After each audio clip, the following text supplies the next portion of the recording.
বাপ মারা গেছে, হুজুরকে যদি গিয়ে বলেন যে হুজুর আমার আব্বা মারা গেছে, হুজুর আগে একটু মনে মনে খুশি হয়, তোর বাপ মারা গেছে ভালো হয়েছে, তোর মাটুকু মরে যাক।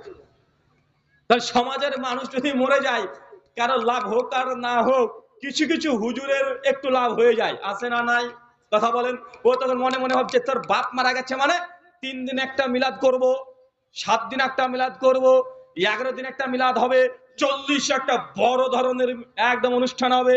তারপরে তো ফাতিহা খানি আছে, দুরুদের জন্য আলাদা মজলিস আছে। তারপরে এখন হুজুরের বর্তমান দেখা যায় এমন কিছু হুজুরও আছে একদম গোরস্থানে গিয়ে বেনামাজিকে নামাজি বানিয়ে দেয়। আছে, দেখা যায়।